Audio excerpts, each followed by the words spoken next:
Y'all know what it is. It's the Find the Boxer game. Purchase a box for a chance at winning $500. One of 54 boxes has a missing boxer inside.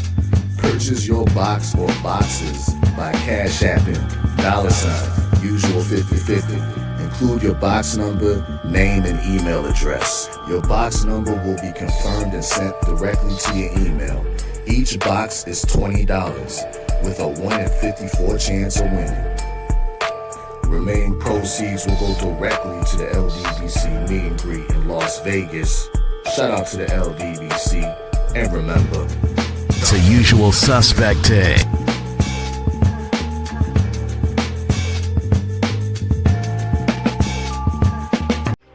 Y'all know what it is. It's the usual suspect 650-50 draw. Buy your tickets now for your chance at winning half the pot. Cash App, $ usual 50/50. Tickets are on sale for $10 for one, $20 for 3 tickets, and $50 for 10 tickets. Put your desired amount, name or alias, as well as your email address, and your tickets will be set. We announce the winning ticket numbers every other Friday on Supreme Beats Boxing Talk Bullshitting on the Beltway, 8:30 p.m. Eastern Time. Remaining proceeds will go directly to the LDBC meet and greet in Las Vegas. Shout out to the LDBC, and remember, it's a usual suspect day. The weight enough flex. The live is 1 in the 6. Fit the runner, boy, you nigga, no question. You ain't run a motherfucker high stepping. Hey, you never had a big enough weapon. Motherfucker never learned your lesson. I'm a 88 pack nigga. I'm a 88 pack nigga. I mean, day walker, drink blood, fangs out, full moon. Motherfucker change like a hoe. I'm just a nigga from the hood trying to stack a little cheddar for the money.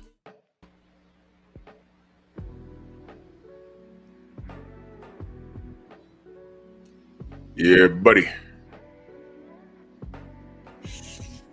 Yeah, buddy. Lightweight. Lightweight, baby. It's time to bleed this morning. Drew Titan Bronx on deck. Shout out to the mighty LDBC. Let's do this roll call real quick. There's some things I want to cover. Todd Swindle, Mark Wonderlick. The Queen Shower. Salute, Queen. The other Queen, Tay-Tay, good morning. Stormy B-Man, salute. Michael Fleming. Cop Aborigines. Chilltown Majors. Jeff Spark, salute to you, good brother. Yes, sir. Bob, Light Eyes. Yeah. Oh, yeah, we're going to talk about all of it because all of this is relevant. We're going to talk about all of it, Stormy, because this is all relevant. All of it. Ern Jordan, salute. We're going to talk about all of it. Eric Jordan in the building, salute.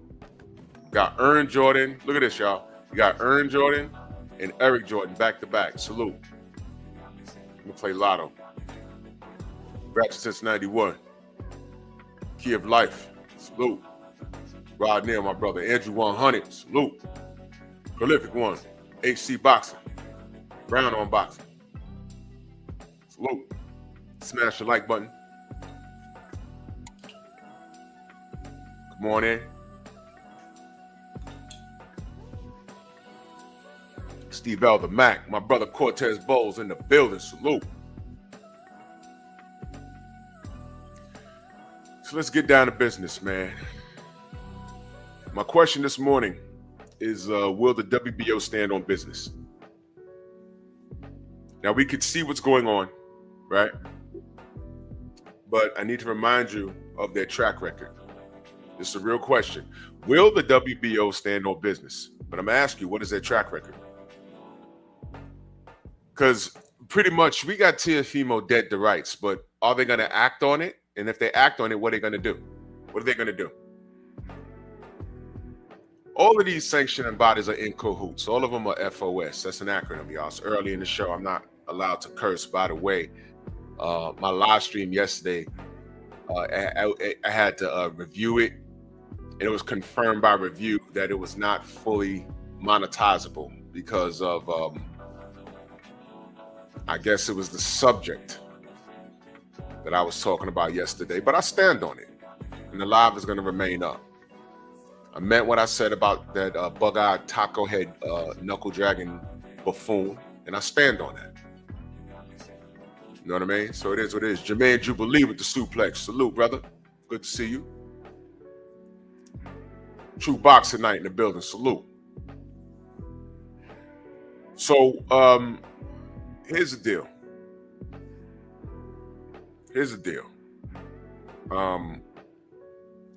The question is, will the WBO stand on business?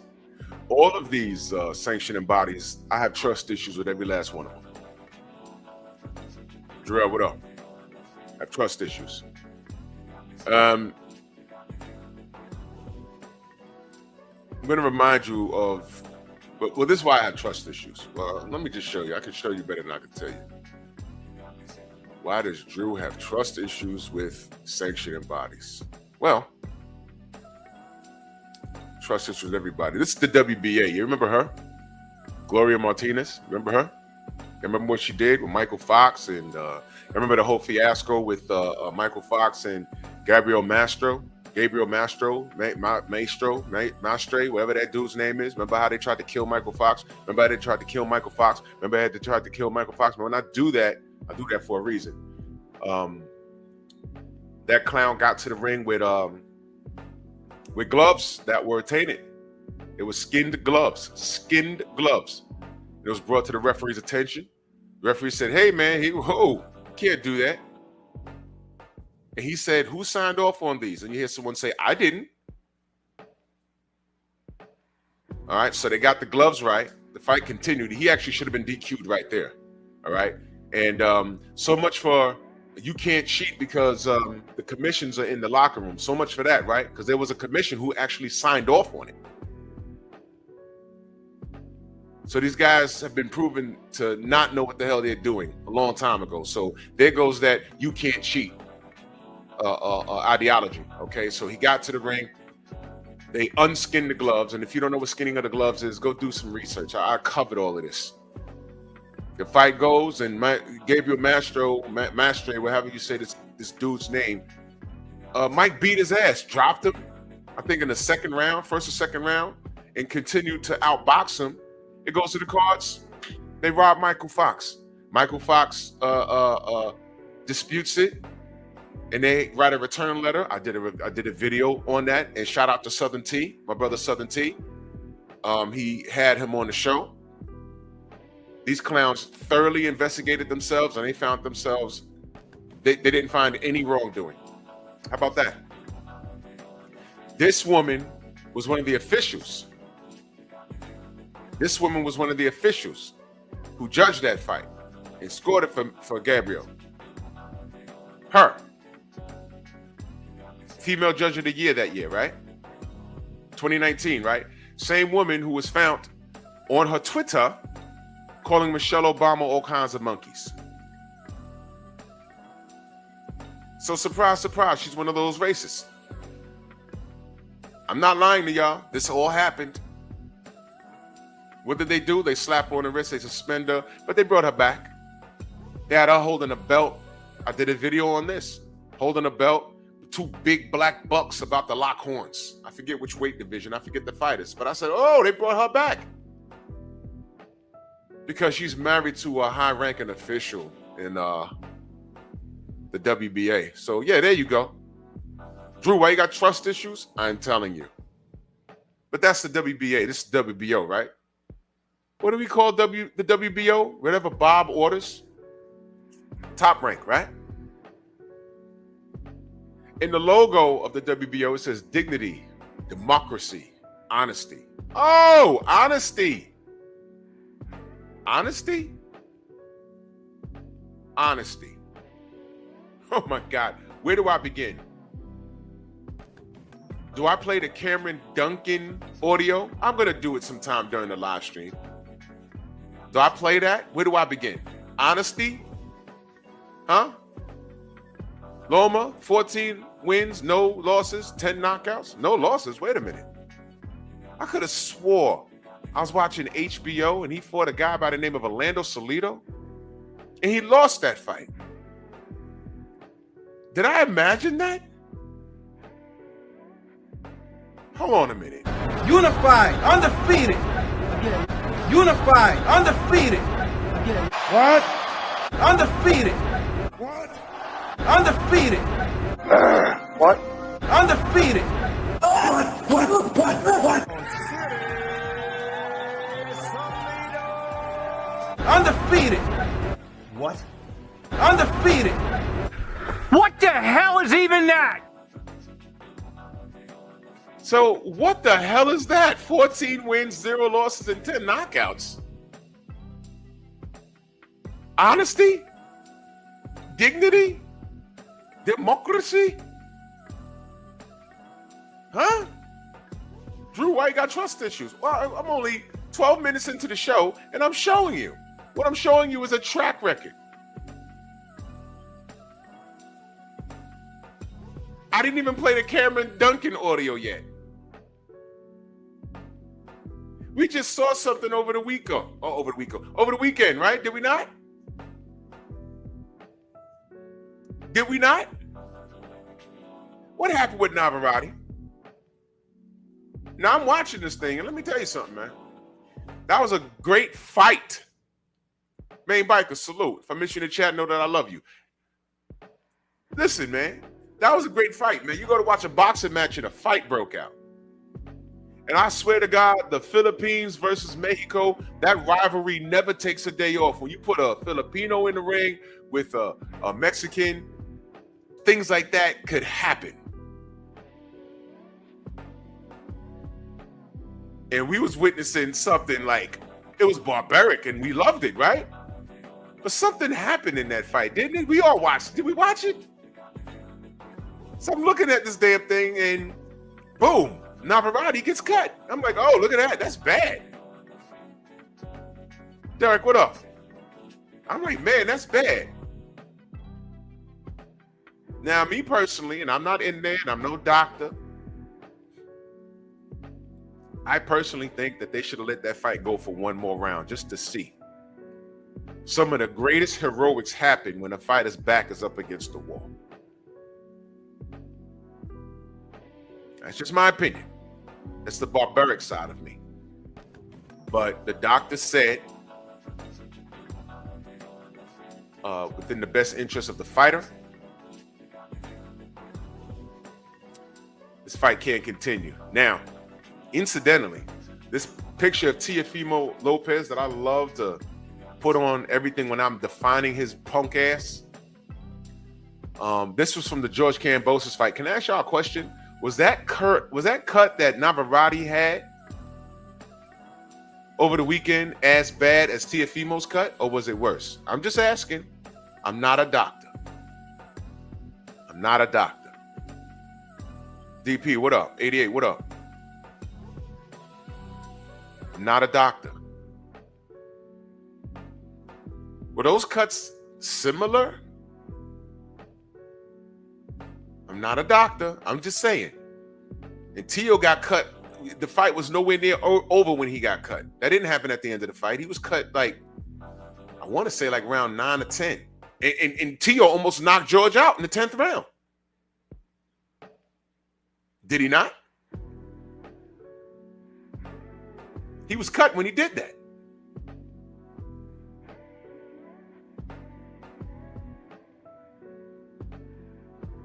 All right. So then we have this thing called slow motion. Right?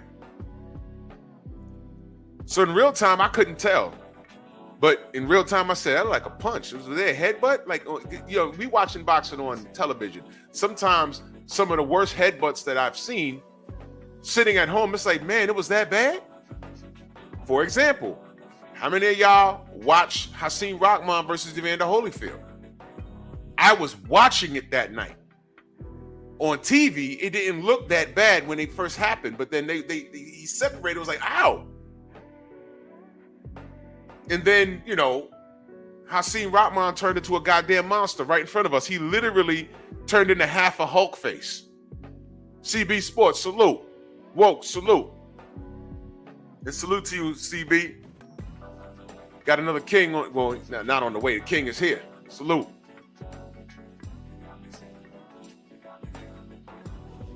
And like he was turning into the Hulk and just stopped. He was like, "Hurr! Oh shit! Oh shit!" And he just stopped transforming. That was the worst thing I ever seen. Y'all remember that? I was like, yo, get him to the hospital. It's getting worse. I don't ever want to get headbutt by Evander Holyfield. That was wild. Didn't look that bad at first. And then, you know, we saw the results. That was crazy. Sidebar. Hakeem Rahman has, you know, some of the... When you talk about wild things happening in ring, I know two things happened to him. One of them was the Evander Holyfield headbutt. The other one was what was the Russian dude's name he fought? It was began with a O, I believe. He fought him twice. Oleg Moskayev is his name. It was Oleg Moskayev. And he hit Hakeem with a right hand. And Hakeem went down and he just fell. It was like just something, it was like a freak accident. He fell through the ropes and onto the table, onto the floor. It was crazy. I was like, damn. But you know, he was okay. He was okay. And then he fought him again, and Moskayev stopped him again, and he almost fell out there. If you go look at that fight in the rematch, he almost fell out the ring again. But he sat on the second rope. It happened again. I said, oh, get him. He's about to go skydiving again. Weird. It just, you know, sidebar. Some people just have a style that you can't get with. Oleg Moskayev to Rahman was John Ruiz to Evander Holyfield. There was just something about that style that they couldn't figure out.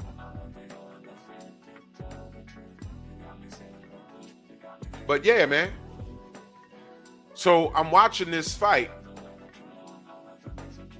and a cut happens. And I'm like, okay. And we watched the replay several times in slow motion. And I'm like, hold on, man. Hold on, man. Hold on. That was a punch. That was a punch. Again, that was a punch. There was no clash of heads after the punch.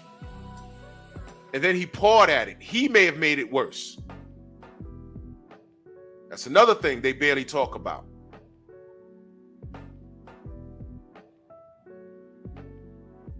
I was told, if you think you're cut, don't touch it. If the blood's going to fall in your eye, it's just going to fall in your eye. Don't touch it. You can make it worse. Whether it's a punch or a headbutt, don't touch it. Another thing, if your nose broke, you can't breathe out your nose. The worst thing in the world for you to do is blow your nose. Do you know why? Your shit is going to swell. Your eye's going to swell. That's just how our bodies are built. That's biology. That's about. Did y'all know that? I know Stormy knows. A lot of y'all who fought. If you get punched in your face, and all of a sudden you can't breathe out your nose, do not blow your nose. You fuck your eyesight up. I've seen it in real time. You blow out your nose and your eyes start swelling immediately. I don't know why our bodies react that way. I don't know why, but you don't do that. Navarrete pawed at it. As soon as it happened, he pawed at it. I said, ooh, made it worse. But it was a punch. That's my point. So you see out the finger pointing at honesty right here, right? Honesty. Was that an honest decision that they made over the weekend? Now, I just got out of bed maybe an hour ago. Did they change it? Because to me, am I right on this or am I wrong? Let me know if I'm wrong, because I don't know everything. Was that not supposed to be a TKO victory for Suarez? Educate me. Was it supposed to be a TKO victory?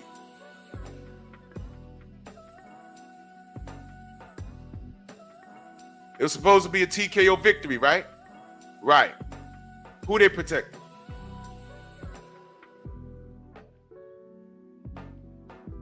Who they protecting? And this is no beef with Navarrete. I like him. He's a high action fighter. He's what I call a chameleon. For some reason, that was the most cut I've ever seen him. But look, let me ask y'all a question. Who's the better boxer? When I say better boxer, now listen to the question. Who's more of a pure boxer as it pertains to stylistically in the ring? Navarrete or Oscar Valdez? Y'all heard the question. Who's more of the premier type of fighter that you like to look at? Listen to the question. Pause. Got to say pause for you young kids. You look at Oscar Valdez. He has a six-pack. He has a good physique. He has a boxer's look, a boxer's stance. Mexican warrior. He got the statue in his hometown in Mexico, right?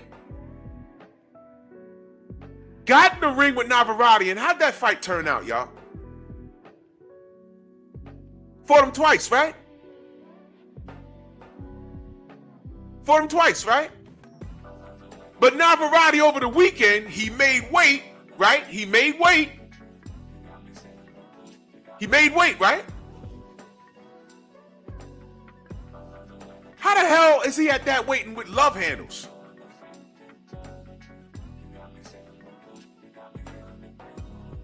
He has a dad body. I didn't think dad bodies at that weight exist. Does he not have love handles? Look at the picture. Look at his chest. I swear to God, he's like 2 hamburgers away from being, I don't know, overweight for him is what? 150 pounds? Overweight for him? He fights off. George, what up, George? He fights off balance. It's like you look at him, it's like, yo, who trained? What the fuck? He does things. Navarrete does things in the ring that you're like, yo, he trained to do that? You're not supposed to do that. But for some reason, he beat the shit out of Valdez. He beat him up, bro. And here's the funny part. Over the weekend, that was the most damage I ever seen done to his face. This dude doesn't get, he doesn't get lumped. I've never seen it. I've never seen it. I'm like, what is it? And he goes in the ring and puts on that cowboy hat, he leaves. He's off balance. It's weird. And every time he touched Oscar Valdez, he hurt him, bro. Fluke, right? Ran it back, beat him up worse. This dude is not built like a conventional fighter. I'm looking at his physique. It's like, it's off. Look at his chest. Does he look like he could? How many push-ups you think he could do? Look at that. I'm sure he could do a bunch. But look at him. You know why I'm bringing this up? He has what you call natural ability. Natural ability. If you just saw him walking on the beach with his shirt off like that, you'd be like, man, this dude can't fight. What are you talking about? Boxer, look at him. He has back fat by his kidneys.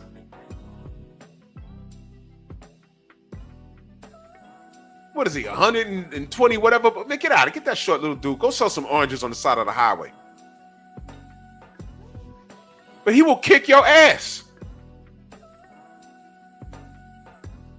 He has natural ability. So salute to Navarrete. Salute to him. Yes. But we keep it at 100%, aren't we? that was a punch. We saw it. It just so happens the one time I see him take damage in a fight was over the weekend. He actually got cut, and it shocked him because he pawed at it, and it was not a headbutt. They slowed it down. We saw several angles of it, and I'm like, oh, no. That was a punch. What are they doing?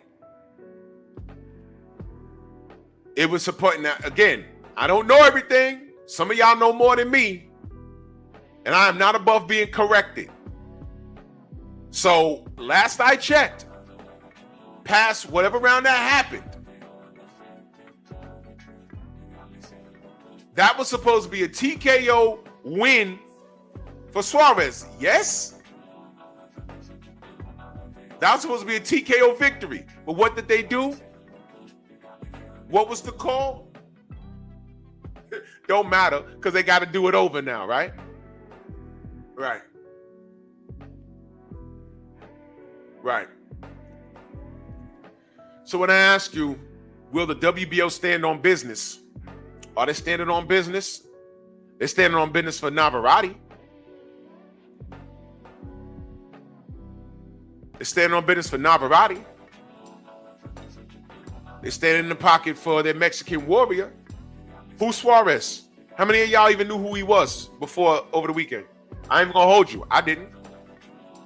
I too didn't because I like watching Navarrete work. I do.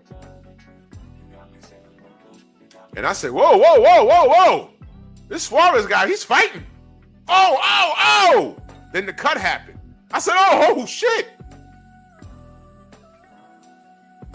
And what did they do? What did they rule it, guys? A no contest? Yeah. They just robbed Suarez.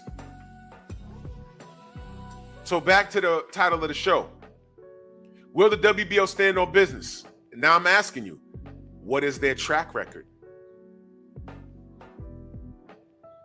I searched high and low to get your contact information, and Cameron Duncan, y'all. I was talking. I'll tell you off air who it is. I won't say it on camera, but feel free to ask me. So I called the Mayweather gym, and they said, Fred, if I give you this rest in number, peace to Cameron Duncan. Ask them this question. But thank you for this information.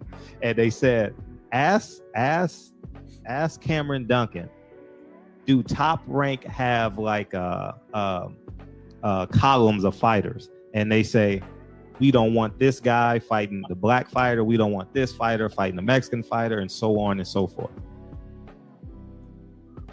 You got to get into the racial stuff, huh? No, I'm not. I'm asking. That's a theory there by the greatest matchmaker, probably, in my opinion, ever. Uh-huh. And I'm not going to mention his name either, but you know what I'm talking about.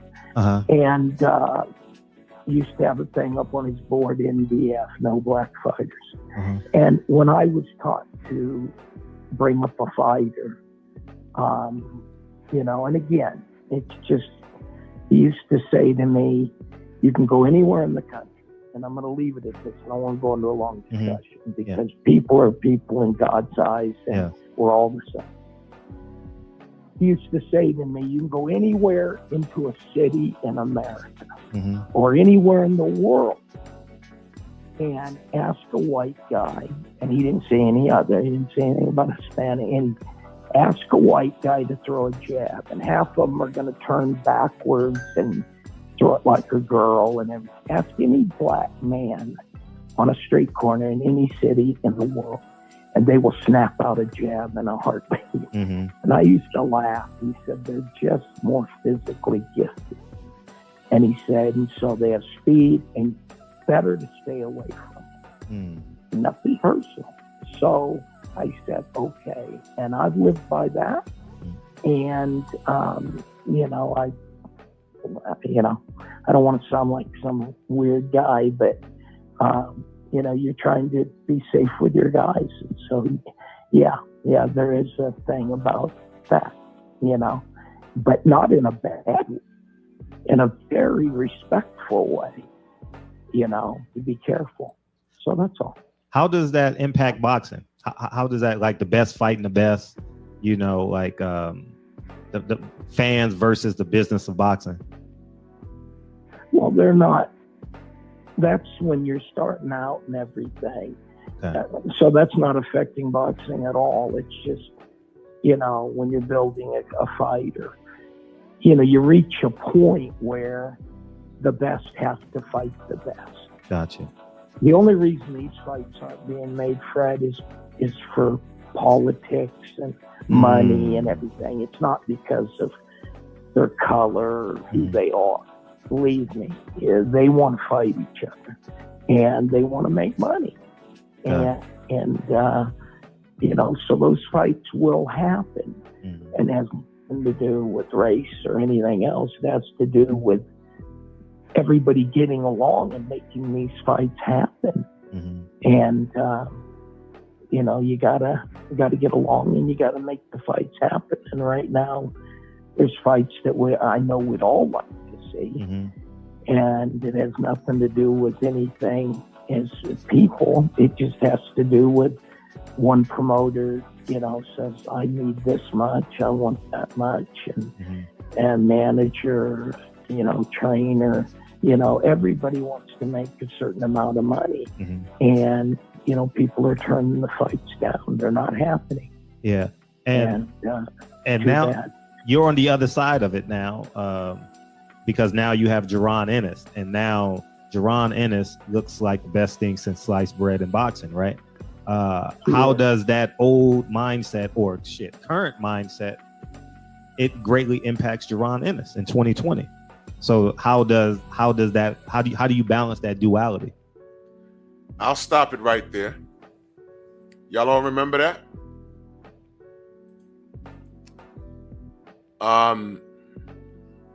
But you might not know, especially if you're new here, that was Cameron Duncan talking to Fred Hawthorne, Barbershop Conversations. That was back in 2020. And he was asked about the differences between black fighters and white fighters. And that was Cameron Duncan's honest opinion. Cameron Duncan used to work closely with Top Rank, the WBO. And he was asked about basically a no black fighter list in Top Rank, meaning these guys, meaning the others, Filipino, Mexican, white.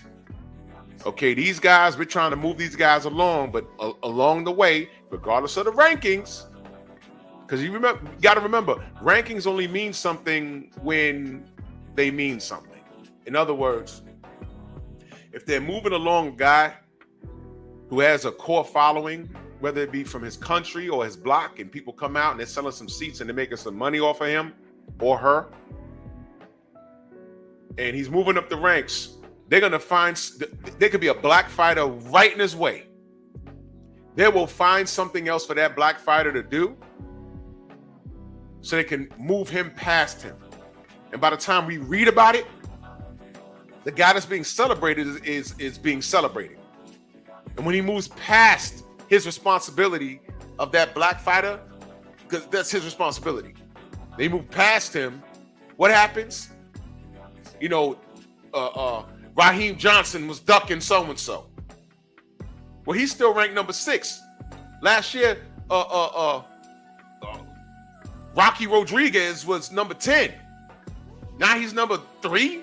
Oh, well, Raheem ducked him. Whoa. That's not what happened. Oh, well, look at the rankings. Or instead of fighting him, he chose to fight him, but he was ahead of him. And then we're here arguing about it online. That's how it happens, ladies and gentlemen. That's how it happens. We've seen this for years. 4 years. What's unique today, when you get Canelo Alvarez and David Benavidez, there's no getting around it. Benavidez has been Canelo Alvarez's responsibility for how many years now? And he simply refuses to do it. You can't play the race card with that. They're both Mexican. You can't. You cannot do it.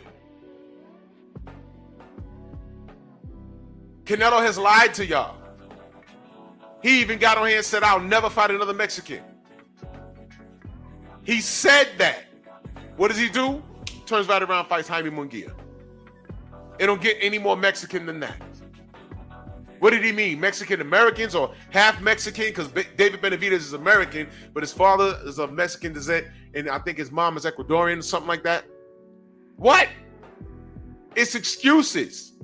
And y'all not holding his feet to the flames. That's the reality of it.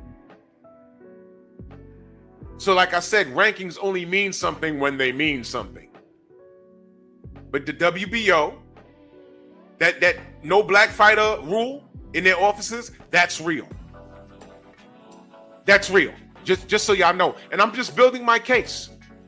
Remember the title of the show. Will the WBO stand on business? Will they? I don't know. What is their track record? I'm laying down the foundation. What is their track record? Look what they just did over the weekend. Listen to what the late, great Cameron Duncan just said. Well, he didn't just say it. He said this years ago. Did y'all know that? Or were we just a bunch of niggas just whining about something? Nothing. Oh, y'all complaining. Well, Cameron is the whitest man you could have ever seen. And he just said it. Now what? Now what? Oh, Deontay couldn't get Chayte. All of this stuff about Daniel Kinahan came out. MTK Global vanished. Daniel Kinahan has a $5 million bounty on his head. Tyson Fury is no longer allowed on American soil.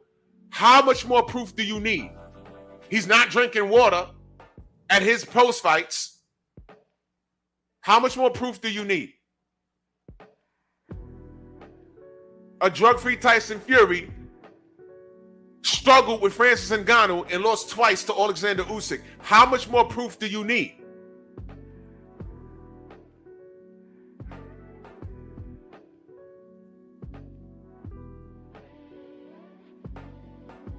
You ignore the messenger. Because I could have a white guy, my brother George could come up and do it the same live, and everybody will believe him. Nigga like me, not so much. George get on here and say everything that I'm saying, and he's been in it. He's been around these guys. Used to work for HBO. And his word will be gold to y'all. Oh, that's true, because George know, George know. He knows. Yeah, George, yeah. I'm telling you the exact same thing. No, I don't like Drew. He got a big head. He used to be a cop. He informant. I don't know Drew, man.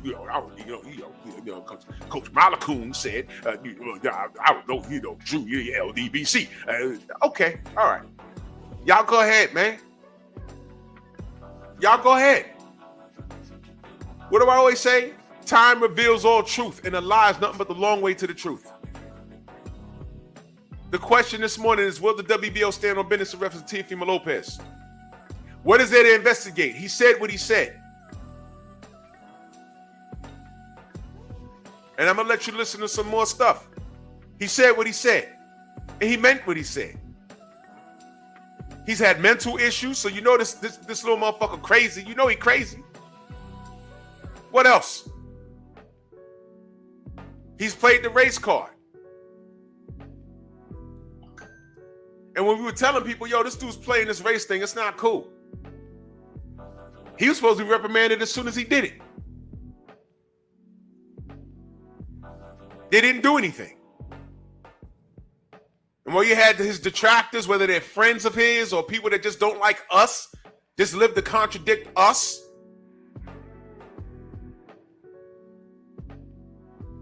He got on his live stream and said, hey, I'm not playing the race thing anymore. Excuse me? So you was doing it before. How much proof do you need? How much proof do you need? Tell me. What is there to investigate? He admitted it. Let's go back to the WBC for a second. Deontay Wilder came to my city. He was in the Breakfast Club and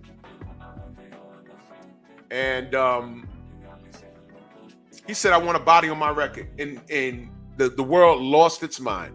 Oh, he wants to kill somebody. Oh, those niggas. Oh my God. He wants to kill somebody. That night, I think Mauricio Sillyman said he's launching an investigation. I said, launch an investigation for what? He said it. What are you going to do? Take his belt? I was saying F the belts then. I'm not paying to see these guys carry a green, red, a yellow, or black belt to a damn ring. I'm paying to see them. If you want to take his title over something he said on a radio show, fine, man.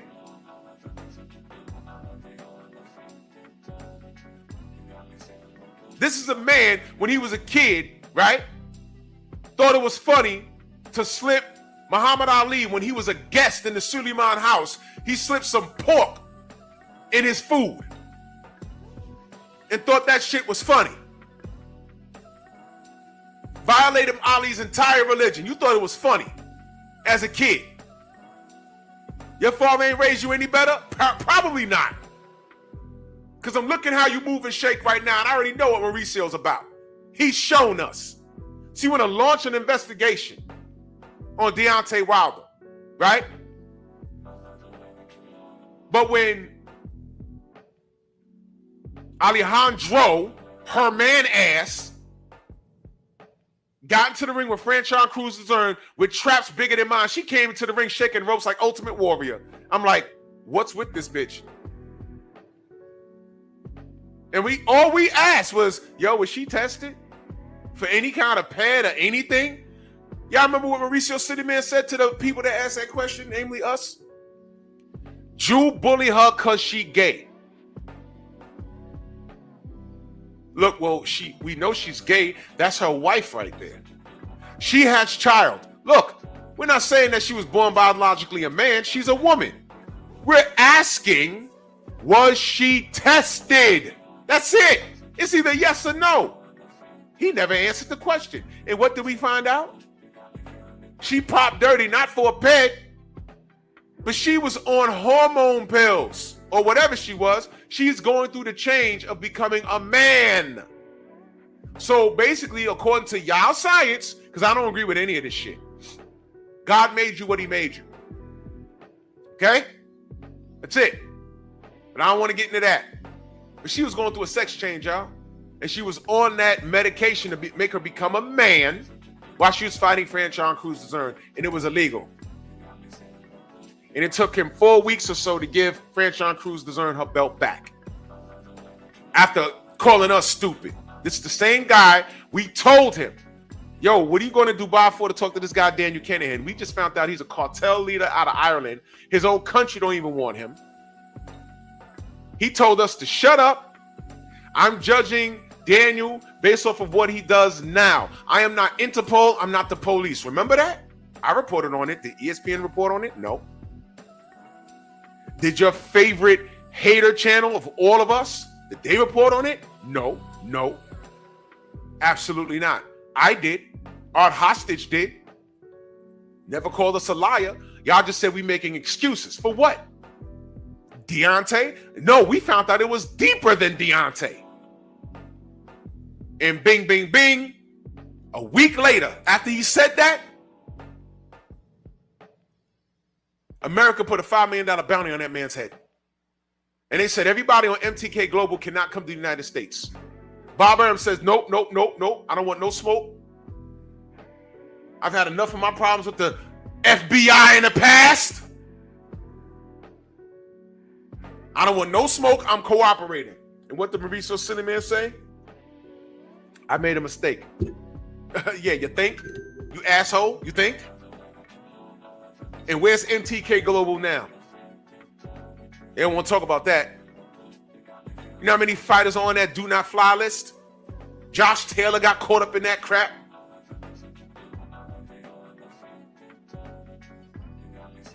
Did ESPN mention that? Did it make the news? No. We had to tell y'all that. Oh no, but you're just mad that Deontay lost. No. Of course we're mad he lost. But then we're looking at the conditions. We're like, whoa, what the fuck is this? We didn't know all of this. I'd rather a fighter that I support just lose clean. Because I don't want to deal with all of this.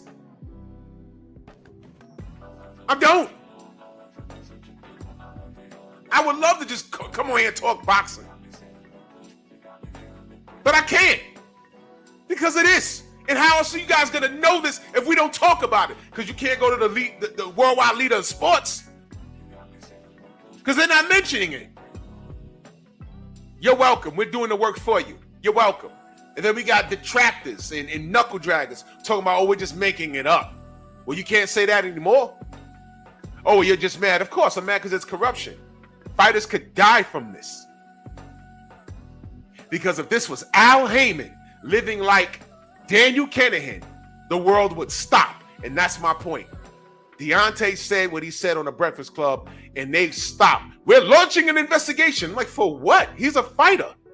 He's supposed to talk crazy. I grew up listening to Roberto Duran that said some of the craziest shit. Just go look it up. ES, salute, Queen. Shorter, what up? Young Abel, Dill Spoolie, MJ. James Toney. Y'all ever saw a James Toney interview? When he told Eubanks and Ben, I'll come over there and slap him and his mama. Did y'all see that? Was that an investigation launched? No. Gio James, Bronx on deck. What are y'all talking about? Why are you in your feelings? For what? I understand you knuckle draggers. You're crazy. You're crazy. You're crazy.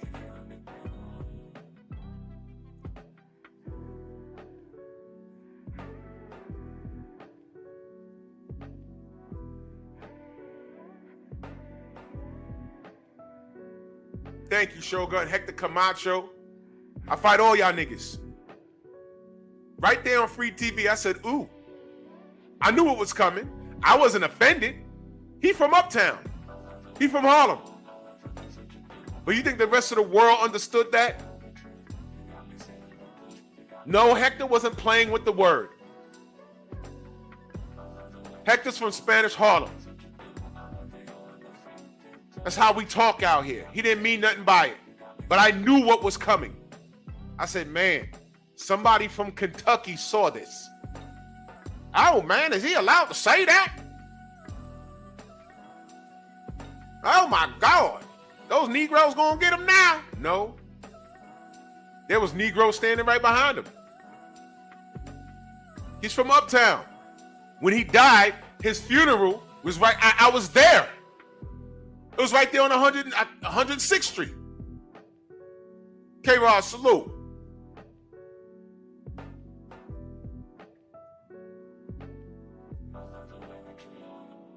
Come on now. Now the 86 in that super chat. Salute, brother. He says salute Drew and salute to the mighty LDBC. Salute to you, good brother. Freedom's March, salute. I see you. So I'm laying this groundwork to help you get your wheels turning. That's why I have the finger pointing to honesty in the WBO. Honesty? What happened with the FBI? Shaquilla, salute, Queen.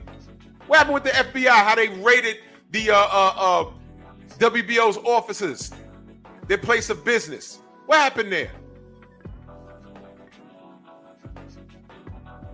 Where Bob Arum had to admit that he paid judges and fixed fights, all kinds of weird shit he did. He admitted it in the court of law. Honesty? So will the WBO stand on business when it comes to this punk ass Teofimo Lopez? He did it.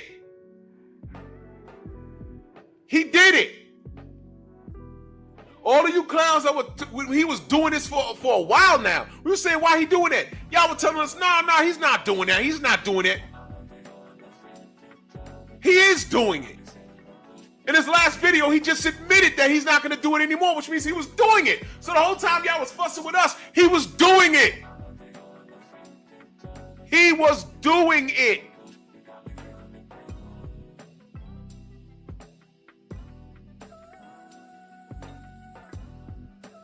Y'all in that little river in Africa. You know, the Nile.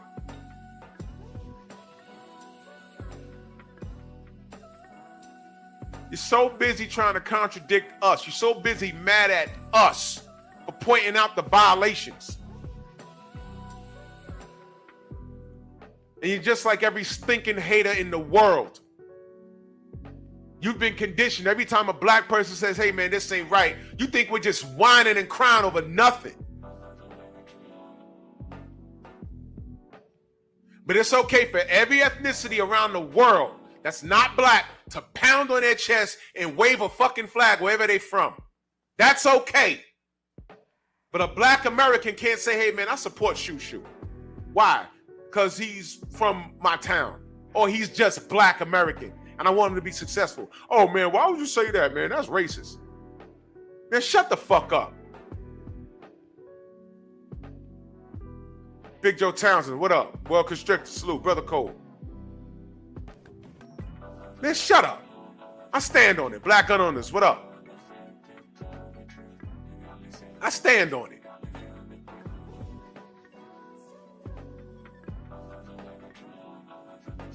And if stripping this clown of his belt is the punishment for his behavior, which is unbecoming of a professional athlete, then so be it. So be it.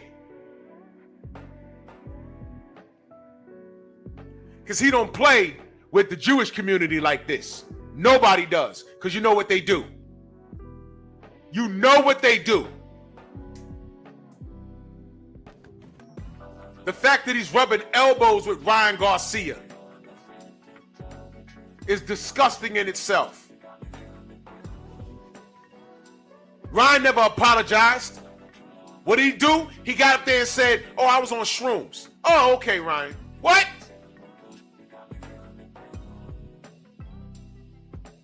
What? And this is your buddy? You tell him, bud, I'm out here shopping for bananas. What the fuck is that about? Tell me, what's that about? You wasn't shopping for clothes. You didn't say, hey man, I'm out here, you know, I'm spending this money, I'm getting these diamonds on my rings. Where you at? With your broke ass. Where you at? I'm out here splurging. Coach Hudson in the building. Enigmatic Son, salute. I'm out here splurging. I'm out here, you know, I'm buying groceries for my family. I'm out here getting it. And I'm about to hit the gym. Because you and I, we're going to lock horns in the ring. You ready? He didn't say that. He said, I'm out here shopping for bananas. And they're going to tell you he's not racist.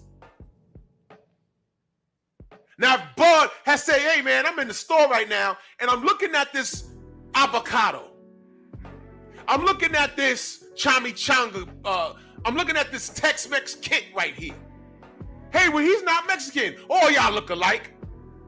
Now, if Bud was on that type of time, y'all be in our chats right now. You gonna say something about Bud? You gonna say something about Bud? And I tell you, nope. Because T.O. can get in the ring and punch him in the face. You see, here's my train of thought. I don't want none of my brothers, whether I like them or not, to even give this motherfucker a payday. How about that? And I stood up here and I said, I think Teofimo could beat Tank Davis. There's a reason why Supreme Beast, salute. There's a reason why Tank ain't call his ass out either, because Tio got good feet in the ring. Tio has the power and the talent to keep Tank honest. Does he win? I don't know. Once upon a time, I wanted to see the fight, but Tank never called his name, and that was by design. Now, I don't want to see Tank, and I don't like Tank either. But now I don't want none of these high-priced Negroes, these bucks, to pay this motherfucker. The WBO takes that belt, he's worthless. Fighting him does what for you? Nothing. But lace his pockets. He was just crying about not touching the mail, and all the niggas around him was touching M's. Even Shakur was getting better praise, because Shakur ain't got no L's on his record. He does. You dropped the ball versus George Kambosos. You did that, dummy. Out here in New York, and I did a video about this, and I told George the other week, I said, bro, out here, they spelled your name wrong on the poster. They spelled his name wrong. I said, damn. And all I said was at that time, I said, man, I don't know this guy. I hope he win. The only person that said he was going to win was my brother, Conor Loco. And I said, Conor, I hope you're right. Hope you're right. They violated him. Spelled his name wrong and everything. And he won.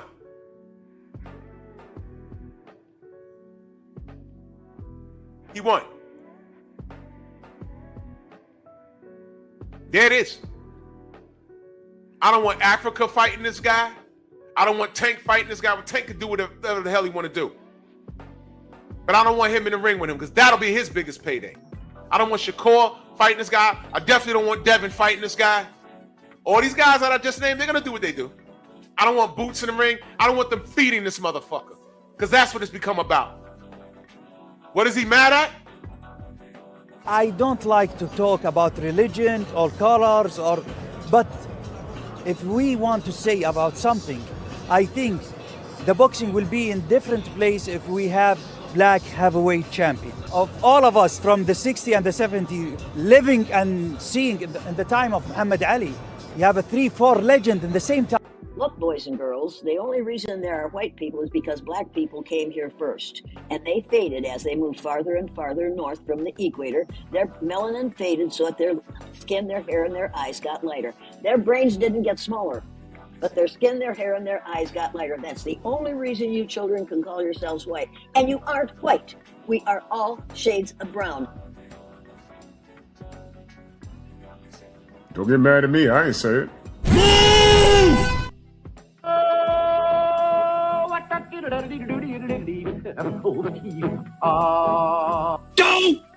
Don't ever get it fucked up. There's a reason why all of them are mad. Don't ever get it mad. I didn't listen. I'm not God. All right. I'm not a scientist. Don't blame me. Blame Madlow's Law. Look it up. Read about it. Blame religion. Blame science. I ain't got nothing to do with it. I exist in the same world that everybody else exists in right now. I didn't do any of this. I'm just pointing at it. Like that finger on the screen. What word is it pointing to? Honesty. Is the WBO honest? So when I asked this morning, will the WBO stand on business? Well, will they? I don't know. If you're new to this, and you see that question, the next logical question is, I don't know, will they? What makes you think that they will? What makes you think that they won't? Well, how do you determine that? What's their track record? Well, over the weekend, this guy Navarrete, who I don't have a problem with, took a punch. It was a cut. His opponent was supposed to get a TKO victory because the doctor said he couldn't continue. And instead of giving him a victory, I think they ruled it a no contest. I didn't look at it. But Suarez got robbed. That's the WBO. Whatever Bob orders. Well, why do y'all call it whatever Bob orders? Well, Bob Arum owns Top Rank. Who owns the WBO, basically? And why is that? Why is that a thing? Why do I consider that? Well, sit down. I have a lot to tell you. FBI raids. He had to admit to fixing fights. It was because of him we didn't get. It took us 4 to 5 years to get Manny Pacquiao versus Floyd Mayweather. That was all him. By the way, he stole Top Rank from Muhammad Ali. You want me to go on? I mean, come on. Dignity, democracy, and honesty. Honesty. You want to investigate Teofimo Lopez? For what? What are you going to do? Because his behavior is not what you guys represent?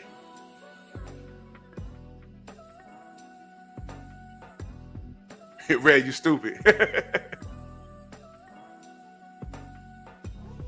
Hey, these motherfuckers fought with us the last 2 years saying, oh, he's not racist, he's not racist, he's not racist. Y'all are just ODing.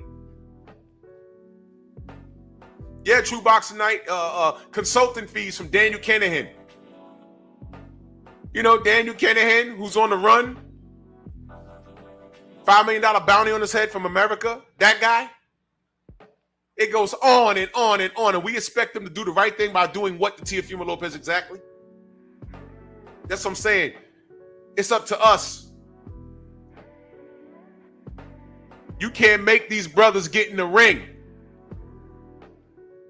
Teofimo Lopez would be the #1 contender for everybody at 147 that has a belt. I want Boots to say, I ain't fighting that guy. He a fucking racist. I'm not going to pay him. Oh, well, Boots, well, we're going to drop you in the rankings. So what? I'll climb back up. We're going to take your belt, Boots. So what? Take it. I don't care. People paying to see me, not just stupid-ass hardware. How about that? That's why I appreciate Turkey and what he's doing with boxing for now. For now.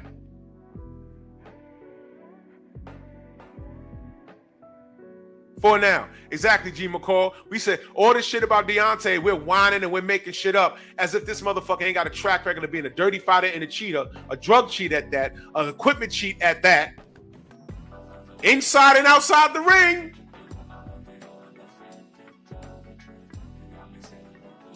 Crazy K, of course there's not enough outrage. Matter of fact, if you go to this motherfucker, I think it was his Instagram or whatever, I'm going to play the audio. There was people bigging Tio up, and all of them is Rodriguez and Portez and all of those guys, Lopez and all of those guys. They don't give a fuck. And the only knuckle draggers that support him don't like us. They don't like it that we're talking about this. Oh, come on, it's not racist. Press Whitaker stole it. He said liquor. What are y'all listening to? We're listening to him say nigga. I heard him. Crawford don't want to fight us because he's up. I seen his legs last. I seen his legs last fight. I seen his legs last. I seen his legs last. I seen his legs last. But that bug-eyed coon heard liquor, right? Conda, what up? He heard liquor, right? Right. How much they paying you?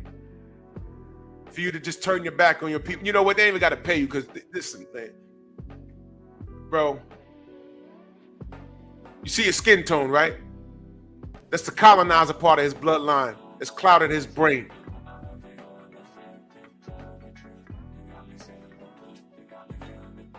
When it come time for revolution and he's standing in your ranks, you plug him first. That's one less nigga you got to worry about. That's what I'm saying. I mean what I say when I want you clowns away from me. I'm dead serious. Exactly, Kane. When Broner said I'm the can man, anyone can get it. Africans, they were fine with that. Americans, they were like, whoa, what do you mean? When he said Mexicans, all of a sudden they were ready to cancel him. Remember that? Y'all remember that? Remember that?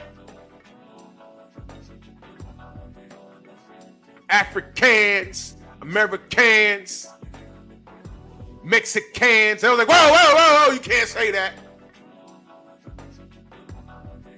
Remember that? Okay. This kid been running his mouth. He's showing up to the damn presser, dressing like a field nigga. I knew exactly what that clown was doing, bro. I said, look at this, man. All right. Now it's where that nigga at.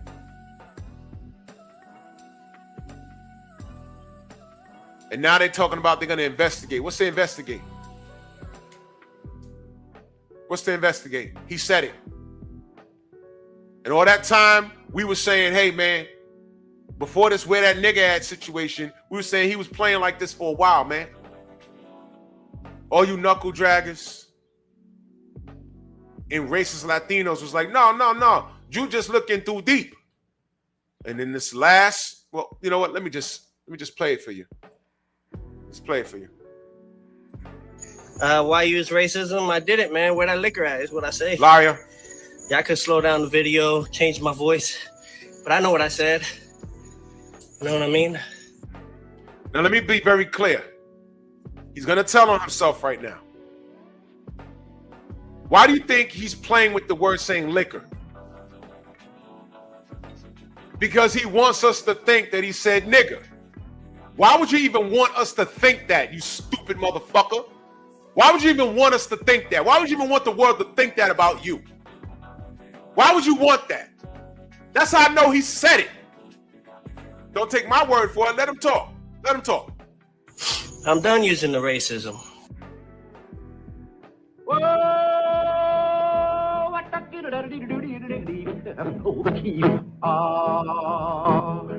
That's kind of pretty before it gets started. Go! Bukaki. You see? That ain't take long.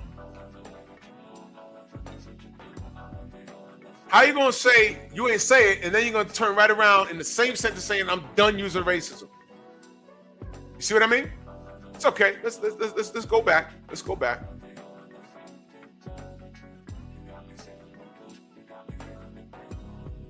Racism, I did it, man. Where that liquor at is what I say. Y'all could slow down the video. Man, I heard you was cooking me. Why use racism? I did it, man. Where that liquor at is what I say. Y'all could slow down the video, change my voice. But I know what I said. You know what I mean? I'm done using the racism. You're done using the racism. That means what? You was using it before, you idiot. Y'all understand why I say let them talk? You understand? Let them talk. They telling themselves. Let them talk. Let them talk.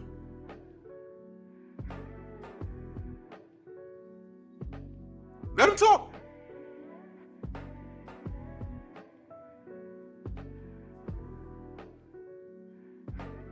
No, Tio's not racist. He's not racist. He's not racist. Y'all just overhearing shit. Y'all just making shit up. He just said I'm done using the racism. How could you be done with doing something that you wasn't doing? Mitch, Xavier, what up?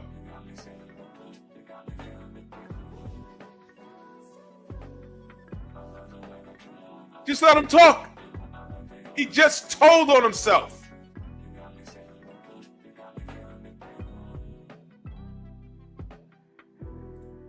What else this liar racist has to say?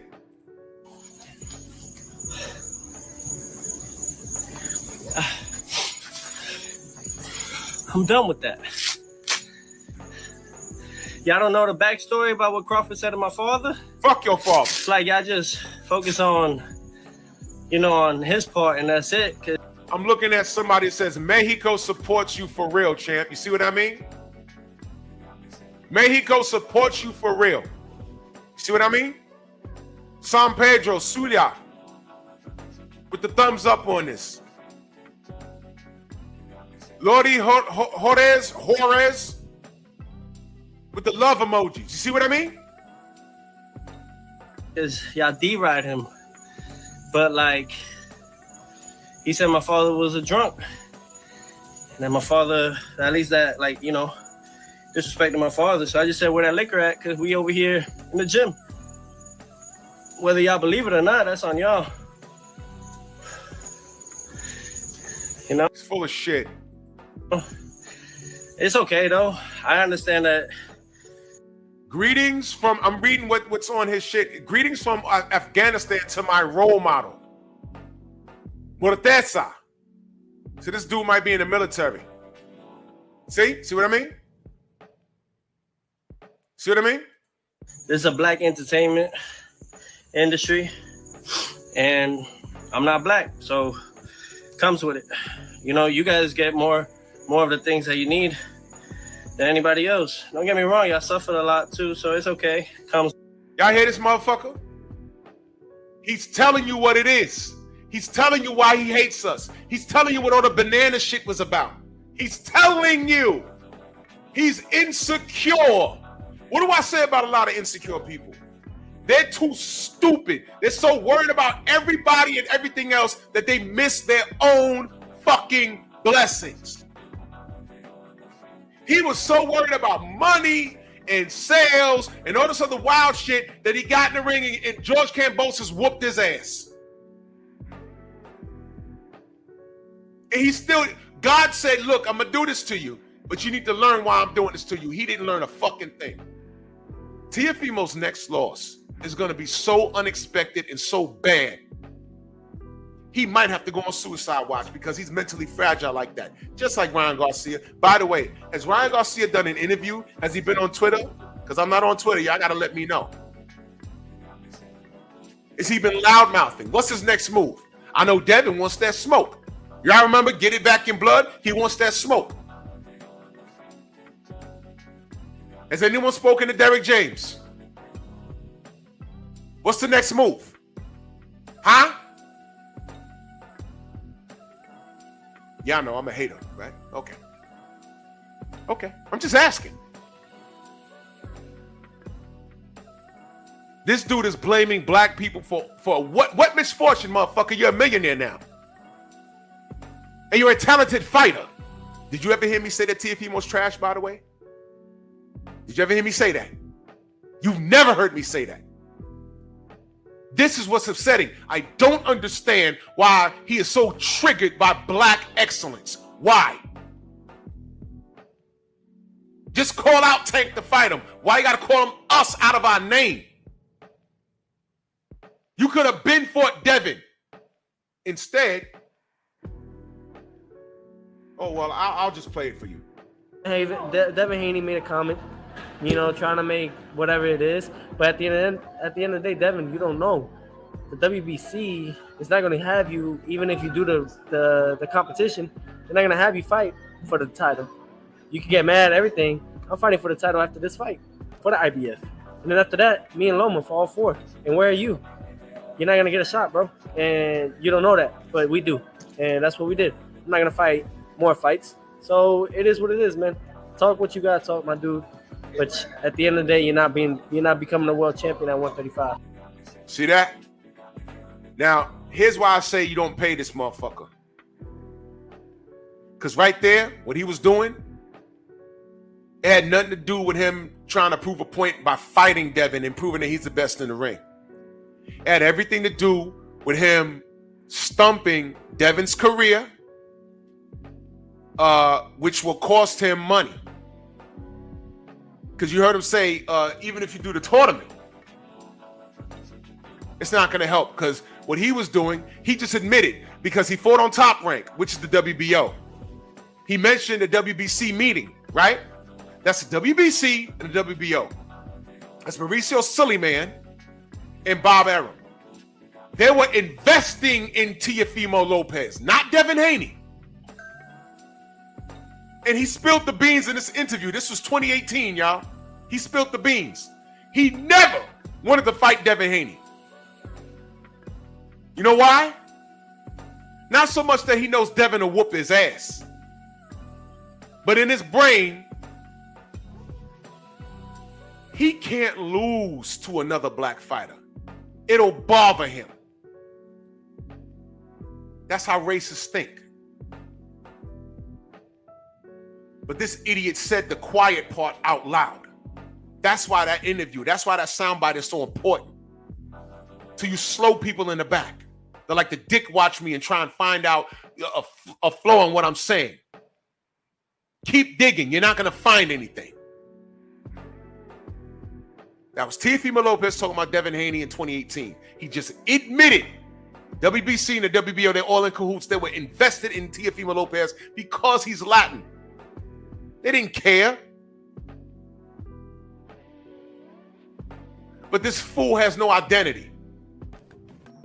He's from New York, from Brooklyn, right? He says he's Honduran.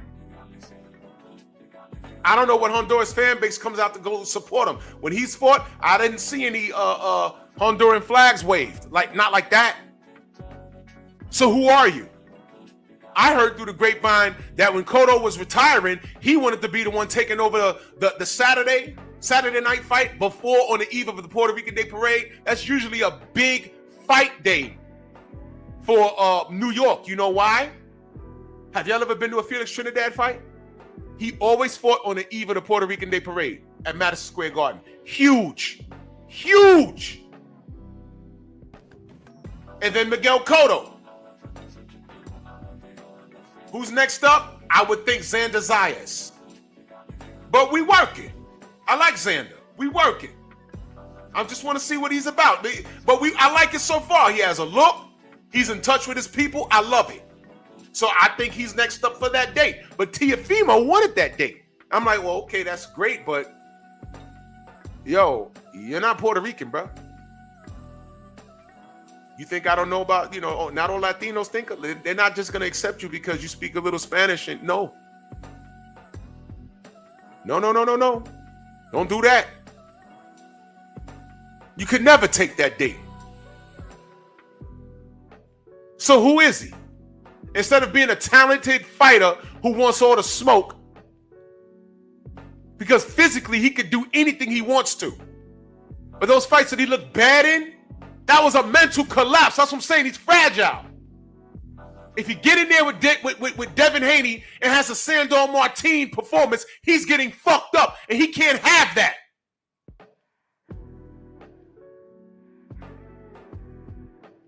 That bell rang. He said, do I still got it? Fuck around with Devin. You be waking up off the floor talking about, what happened? Did I get it? No. It's round 9 and you got slept bad, bro. Dummy. So instead of running towards the smoke, I pick you to beat Tank. But why didn't you actually actively call him out? Why didn't you pursue him so he could say no? You didn't do it. All of y'all was at 135. You, Devin, Tank, Shakur, Frank Martin, and Ryan. All of y'all were there. Yeah. You just as guilty as a majority of those motherfuckers I was there. I know Devin tried to fight all of y'all. All of you. What about Shakur? He didn't. Frank Martin got the Tank date. At least he got it. At least he pursued it. Or Tank pursued him, however you want to look at it. But where were you? Playing politics. Yo, how many times did he cancel the George Kambosos fight? How many times? It was like 3 times, right? George was in New York like, come on, Mike. We gonna do it or what? And then when you did it, you lost. It was 5 times, right? When you are looking at a fighter and you say, man, this guy fights to the level of his competition. What are you gonna do against Devin Haney? Because I watched you get Sandor Martin and you just didn't get it done, bro. You look really good against flat-footed fighters. Yes, you do. But when someone's moving and shaking with you, you look like shit.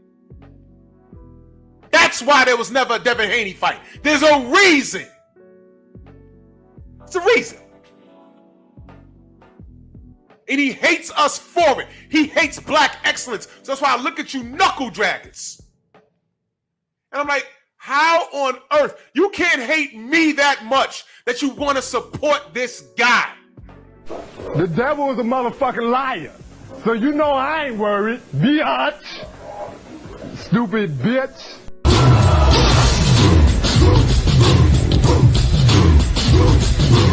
Yeah, come on!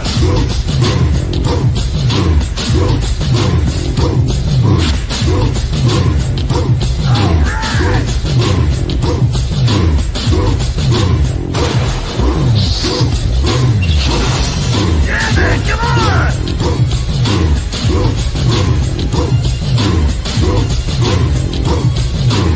Yeah, man, come on!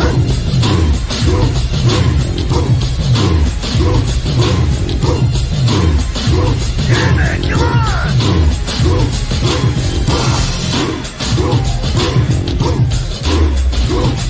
Yeah, man, come on!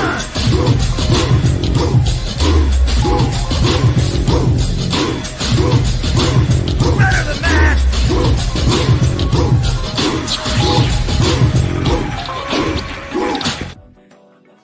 Thumbs up, monkeys. And that speaks volumes to the niggas. They don't see the message, what I'm conveying here. They don't see that.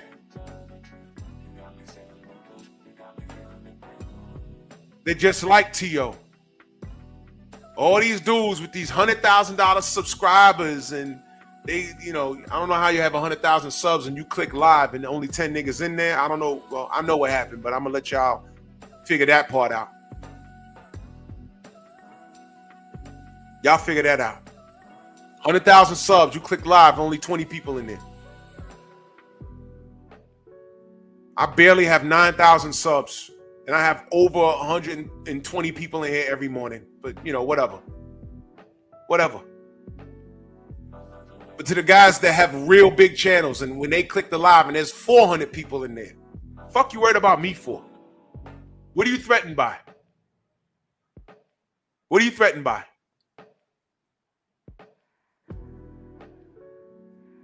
What are you threatened by, for real? Truth.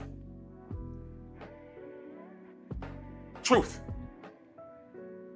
Why do you think the world went crazy when I had that conversation with Sugar Hill? And shout out to Barbershop Conversations. Why do you think the world? I didn't curse that man out. Motherfuckers had to lie and clip the video up and made it look like I was just talking crazy at him. And then send it to pro fighters and have pro fighters talking crazy. And I individually had to DM them and say, yo, what's your problem?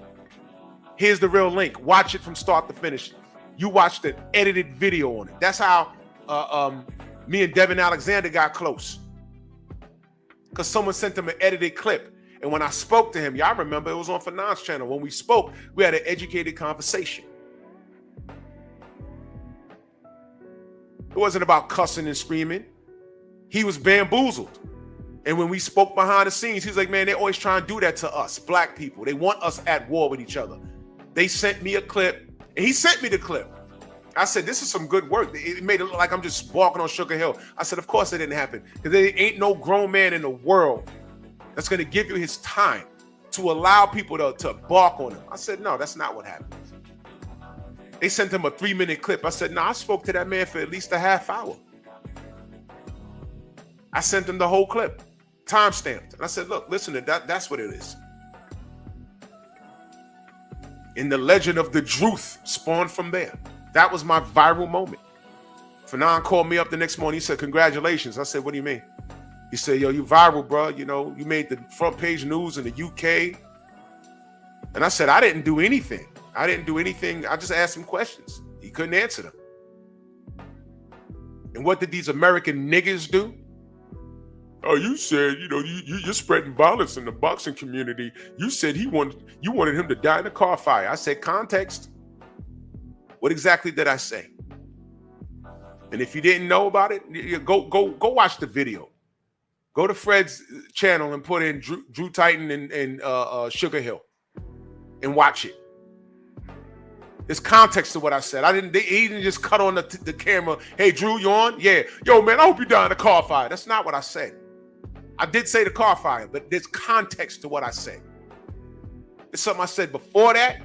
I told him why I said it, and I said something that was very key after I said it. And if you know, you know. What did these niggas do? They were mad at my shine. I wasn't concerned about my shine. I didn't do it to go viral. I needed my questions answered. And still, I didn't say what I wanted to say. I wanted to cuss him out, but how am I going to get information out of him? How am I going to get information out of him if I don't talk to him? And we were speaking the same language. If you know, you know. And I was the one that gave him the business. Because, what's his name got on after me? Oh, shit. Having a brain fart. Y'all heard it. He said he questioned his blackness. That's what he did. If you know, you know. If you was there, you was there.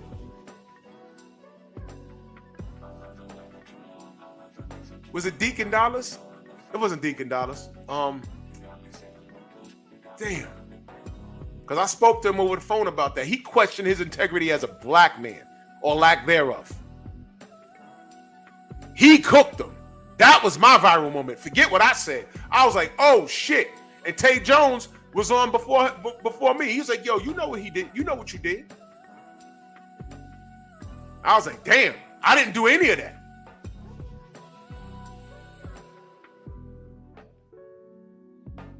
But what was intriguing, it was Deacon, right, Dankfather? It was Deacon. It was Deacon.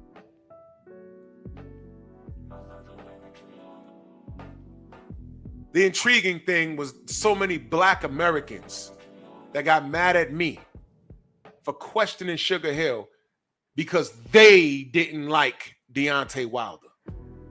And they swore we were just making excuses for him. And some of the biggest mouths, they're not even doing content anymore. Some of the biggest mouths that was so against the conversation that I had, they're not even doing content anymore. Or they were trying to come up on hating me. Or I'm going to come up now. I'm going to hate. He did that. I'm going to hate on him. And I'm going to grow my channel. Niggas in the UK, niggas in America. Didn't work. And that's where the "this is my response to Drew Titan" came from. That right there. As a matter of fact, that dead nigga in Baltimore pushing up daisies, the sick nigga that was on my dick, that Wood dude, Wood stay dead, whatever his name is, that guy.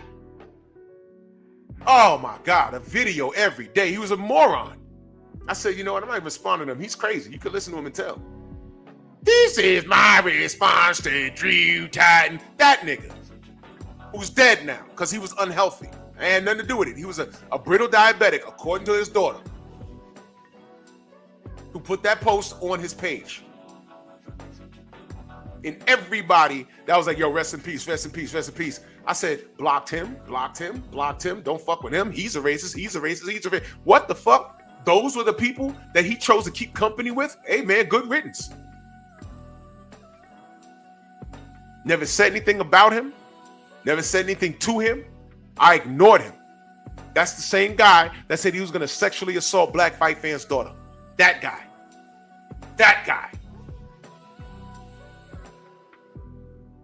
God's not a liar.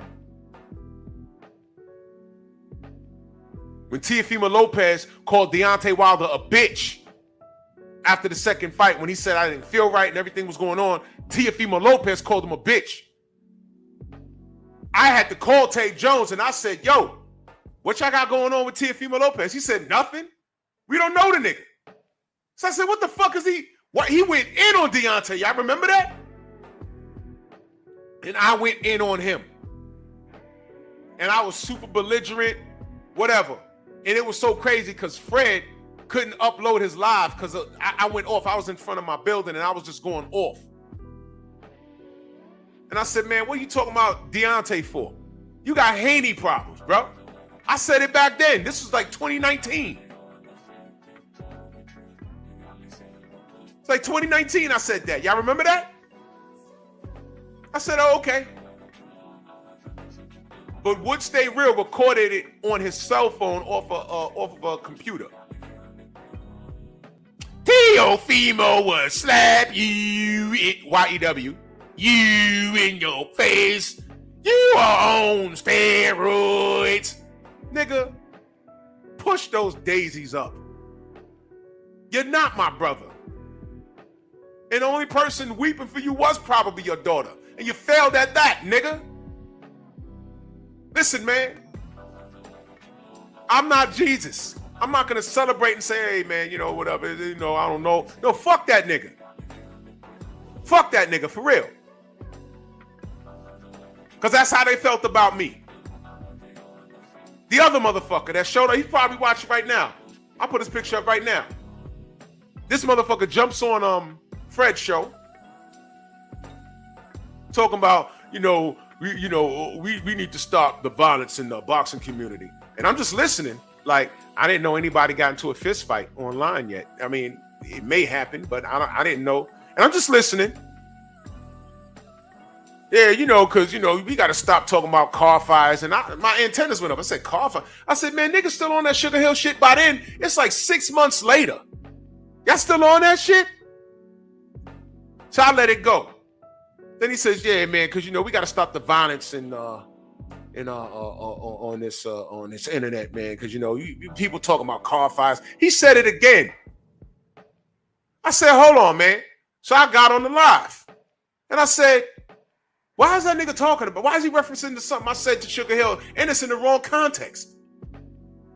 What the fuck is he talking about? Nobody has gotten shot. Nobody has met up at a fight and fought. That hasn't happened. All of this is internet thugging. That's what and I wasn't even internet thugging. I told Sugar Hill what I said and why I said it. And I also told him, yo, bro, you said you ain't do it, I'll take you at your word. But you understand that term in concert. That's what I said. Which means you're going to have to deal with it. When it comes out, you're going to have to deal with it. But I told the brother, I'll take you at your word. In fact, I've seen Sugar Hill face to face twice since then. And if you follow my content, you know that. He didn't say shit to me, I didn't say shit to him. There it is. I mean, close proximity. Ask the Donaires. Ask BFTB. He was right there. Ain't that serious to me? I said what I said, and there it is.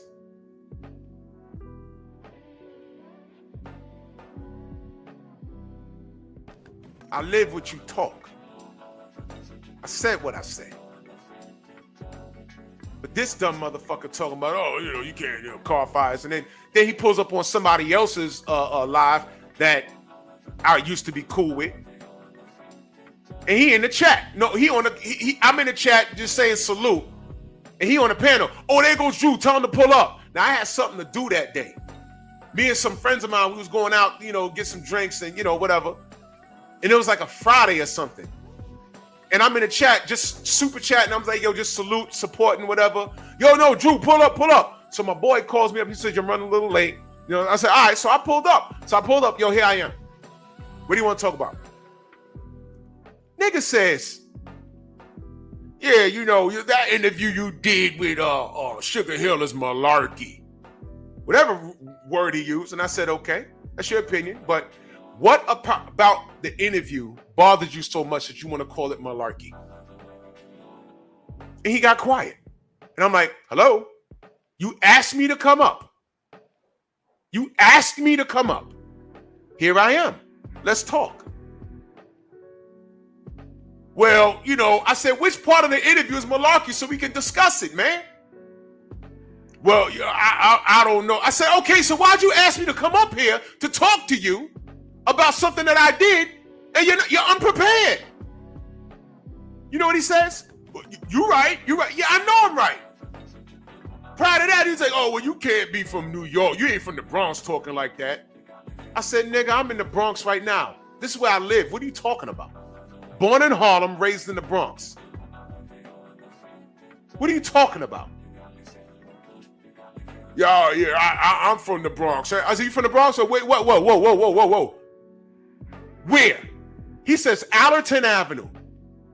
Interesting. I'm literally 5 minutes from Allerton, anywhere in Allerton, and it was kind of late that night. Anywhere in Allerton Avenue, I can get to in at least 5 to 7 minutes. Where are you? Do we need to have this conversation face to face? Well, I don't live there now. I'm in Baltimore. Okay. It was a shit show. So I told him, I said, motherfucker, listen. When you get your act together, we can have a conversation. But right now, you just sound like an asshole. And you sound like a fucking hater. I said what I said.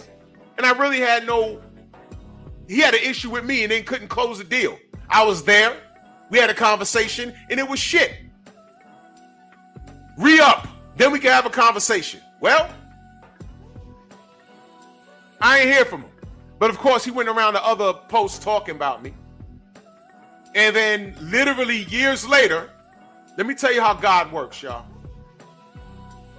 All of these clowns that I speak on, they all frequent together. Some are successful online and they don't count their blessings because they got big channels and they talking about me. They on my dick because they're insecure like Teofimo Lopez. I refer to Coach Malacoon. Nappy Smurf. He has a big old channel. He's friends with Tim Bradley. Shocker. But I don't know how this came up on my timeline, but he did a live with that nigga. And I said, whoa, I just noticed. He's sick. Whoa. Y'all remember this nigga? Troy Graham? He's one of the niggas I'm talking about. Y'all remember he showed up on my live a few months ago? I'm like, hold on, man. I remember you. Why are you here? Why are you here? Why are you here? Why are you here bothering me? You don't fuck with me. Get out of here. Stay away from me, bro. What is the matter with you? Now, I'm showing you this for a reason. I'm not gloating. I'm not laughing at him. But as you can see, and I don't know if he's alive or dead now, but as you can see, he has an issue. He has an issue. Okay? Hold on for 1 second. Hold on 1 second.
I'm sorry, y'all. That was a business call. I had to take that.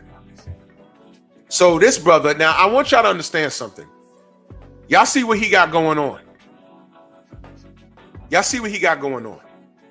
He shows up in the chat and the name wasn't registering. And I'm like, wait, I know that name. I know that. I said, oh, that's that dude. And I said, bro, why are you here, bro? You don't fuck with me. Go away. Go away. Why are you here, bro? You remember, I wish car fires on people. I'm such a bad person. Just leave me alone, bro. Leave me alone. Why are you here? So then my brother Thomas finds this and sends it to me. And I said, yo, that's him. And I put this up there. I said, Troy, hold on a minute. Are you sick? Was y'all here for this? I said, Troy, are you sick? He said in the chat, looking at this, right? In the chat, he says, I'm not sick. Brother, you are sick. You need a transplant. You're sick. You're on here looking pitiful. And then with everything else, you can get something positive. You go to church, get the daily word. Why are you on my boxing channel fucking? He wasn't even fucking with me. I'm just like looking like, why are you here, bro? If you had a change of heart, you'd have said so. Yo, Drew, I had you messed up, man. You were right. I'd have let you rock. Yo, Drew, you know what? I was a little rough on you, man. I was going through something. This nigga was trying to come up on YouTube. You know how I know he was? Because when he spoke to Fred that same day, he was talking about what I said to Sugar Hill. Right? He says to Fred, can we do is there a way we can talk about ending the violence in the black community in general, and especially in the boxing community? And Fred said, we do it every night. We do it now. We're doing it now. He said, yeah, but can we do like a dual stream?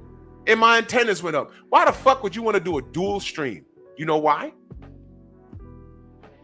He wants to grow his channel. Now here's how stupid this nigga is. Ladies and gentlemen, how many times have you seen me open up my doors to other content creators? Do you know why I did that? You know why I still do that? Because I want my brothers and sisters to grow. Y'all seen it. I can't tell you how many content creators I've spoken to behind the scenes, and I give them a disclaimer. I'm not the biggest channel in the world, but anything I can do, I can help you, because you know why? People help me, and that's how I pay it forward. Fanon helped me. I never got offended when people tried to clown. Hey man, Fanon made you. He helped me. He damn sure did.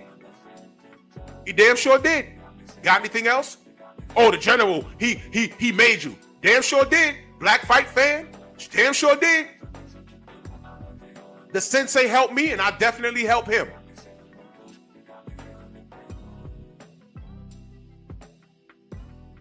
Southern T, my brother. I said, anytime you want to jump on in the morning, let's get it. Cadillac Red. I like to beat John Stockton with the assist. Anything to help my family. Anything. People help me, I'ma help people. That's how I pay it forward. Now, what the fuck about that makes you not like me? For what, black man? And you ain't got to be black for my help. I help anybody. Y'all seen George in the chat? I told him, whatever you need me to, whatever. You need me, brother? Get on here. Y'all see Marco? You need me, brother?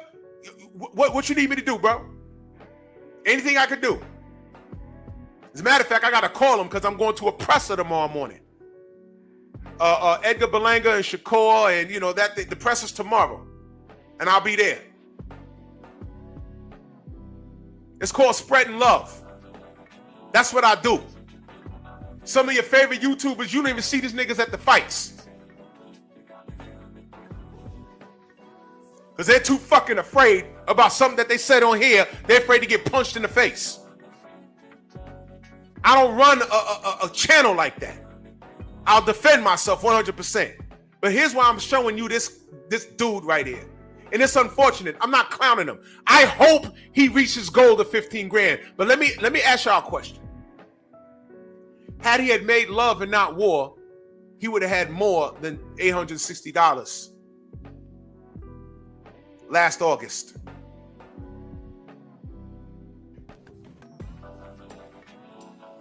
He's running around trying to make, and let me tell you something about Troy Graham here. I went to his channel. You know what he does do well? He's a cook.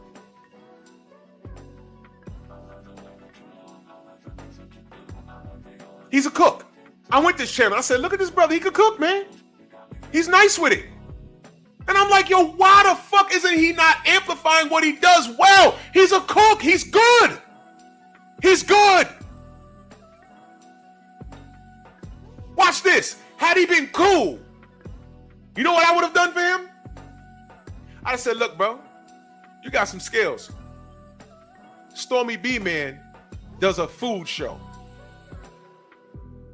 He was doing it with the late, great Kirk Sugar. Maybe y'all need to politic and grow. I'd have put him in contact with the sensei and see how that worked out. Maybe boxing isn't your lane. But we're a community. This is the Lions Den boxing community, not gang. We're not throwing up gang signs. We're not bullying anybody. This is a community organized by the general, and we talk boxing amongst ourselves, and we don't all agree on everything. We're a community. We're a family.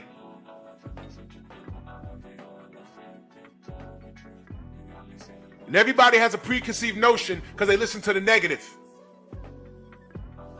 And everybody gets jealous when they see what we're about. They're like, oh man, we can't have, you motherfuckers want to be a part of things.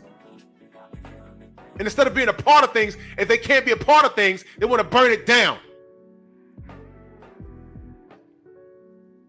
Y'all know the story of Jesus. Who stabbed him in the back? Judas. And he loved him. And look what Judas did. Because Judas was a fucking hater.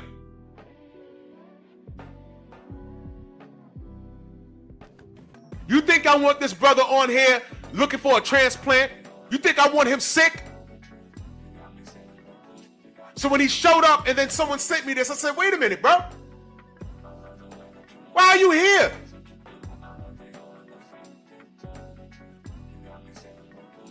Some people, there's no hope, and I hope he reached his goal. I really do. But God's a funny guy, man. Because I don't know how this popped up on my algorithm. That's how I swear to God I know YouTube is listening. Because I said, why is this shit on my live? And I looked at it. It was a live stream with him and another motherfucker I don't fuck with anymore and Coach Malakun. I said he would be associated with this motherfucker. Well, Malakun got some money. I hope he contributed to this. And I hope Troy Graham is doing well. I don't hate the brother. I just want him away from me. You feel me? Steve O'Sly, salute, man. He says, salute, Lieutenant, and the mighty LDBC, man. Salute to you, man. Look, here's my thing, man. It's called social media. And I didn't put this up here to make fun of you. I'm just letting you know that there's a lot of dysfunction and disarray within our community. Everybody should be on Teofimo Lopez bumper right now. It's called social media. I didn't get on here to make enemies. I would love to high five and be cool with Malachi. I would love to be cool with Scotty. And everybody else that talk crazy about me, I love to just be going into cities and be like, yo, what up, man? Yo, what up, bro? Whatever. We ain't got to agree on boxing. I don't know what this shit is about with these people. I don't know, man. And it's frustrating and it's heartbreaking. But if you feel that way, that's fine. I can't change your opinion about me. I just ask you, stay the fuck away from me, man. Do the community a favor. Because what you don't want is to turn on the news one day and see a mugshot of somebody you like or dislike and say, yo, he dead? Why? What happened? Over some YouTube stupid shit. For what?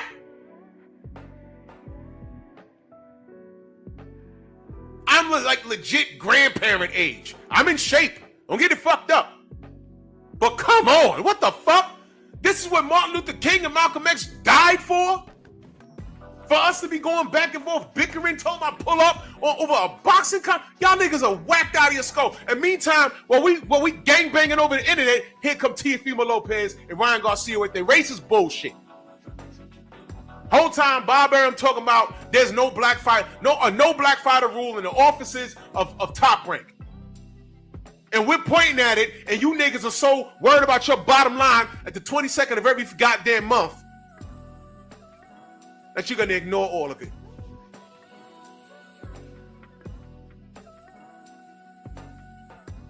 So what is the WBO going to do? What are you going to do? What is our black fighters going to do? What happened to the conversation of this fighter not needing anybody? Y'all remember when y'all saying Manny Pacquiao don't need Floyd? He's already going to Hall of Fame. I said, that's true, but that's not good for boxing if he don't fight Floyd. Well, tell Floyd to stop ducking. No, tell Bob Arum to stop ducking. He's fucking it up.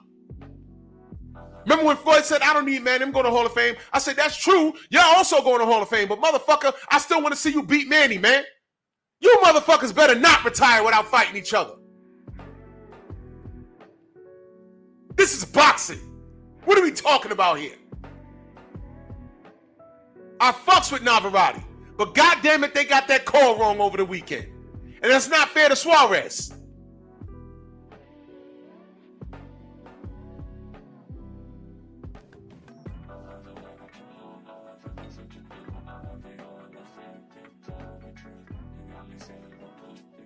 Nah, Brian, you know what, brother? You're right. And I had some content lined up for Caroline. Her name is Caroline. Caroline Dubois. And I got sidetracked with all of this monkey shit. And that's my bad, because I need to be talking about her and Daniel Dubois' father. Well, I didn't understand why Daniel Dubois is not bothered by all the negativity. I saw that interview with his father, and I said, oh, shit. He's cut from his dad's cloth, and I love that about him. And that has rubbed off on Caroline. But if you want to know about Caroline, go to the Sensei's channel, because he talked about her a couple of times. And salute to Caroline Dubois. Absolutely. I would love to get on here and talk about people that are actually getting shit done. But we gotta I do have a duty to my community. I gotta talk about this bullshit with Teofimo. I gotta talk about how the WBO and the WBC fuck up. I gotta talk about the WBA and what they did to Michael Fox, because no one's talking about it but us. And while we talk about it, they have these hired ops that look like us, but they're paid to talk about us. Negative. They're the ones that their notifications go out. They send them subscribers and take subscribers from us. They want to shun what we do. The Zone comes along and throws bags at that super coon, that bug-eyed coon, Showbiz the Adult. They do that for him because he stands against what we talk about. And they'll never call us a fucking liar. This dude said that this motherfucker said liquor. He's lying to you. Lying. But that's what makes him an asset to white supremacy. And I'll land the plane right there. Salute to everybody in the Venmo, Zelda, Cash App, Super Chat. Fuck Teofimo Lopez. Car fire. Yeah, I said it, because he said it. He gonna stand on it, I'm gonna stand on it. There it is. Everyone that didn't like what I had to say, where your videos about this motherfucker? I rest my case. I'll be on the road tomorrow. I'm going to the presser tomorrow. I'll be going live. Edgar Berlanga and Shakur headlining. Shakur versus Zepeda. Berlanga versus Shiraz. I'll be on, man, boxing is lit if you pay attention to it. Salute to Suarez, man. I think that they got it wrong. Only thing you can do is run it back. And beware, because Navarrete, as good as Navarrete is, as awkward as he is, he might have run into his kryptonite. Because that fight was a lot harder. It was a lot harder than Oscar Valdez. He fucked Valdez up, but Suarez was giving him all kinds of headache. So we got to see that again, man. But salute to y'all, man. Pep talk tonight. I was supposed to do it last night, but I was doing I was moving shit around in the house, and I just got tired. Y'all know what it is when you're moving furniture and stuff. But I'll be doing it tonight. Man, salute to y'all. General should be on. And I'm on the road tomorrow. Bronx on deck. Move! Why are you gay? Who says I'm gay? You are gay. All my troubles come more nigga. Yeah, it makes me mad. Why you niggas are so against somebody for you? How much longer do you think your mom Makes me so mad. Long enough to beat your ass if you fuck up. That's right. You might not get out of the stable tonight. You gotta be cool because you've been watched. Crawford don't want to fight us because he's up. I seen his legs last. I seen his legs last fight. I seen his legs last. I seen his legs last. I seen his legs last. I seen it.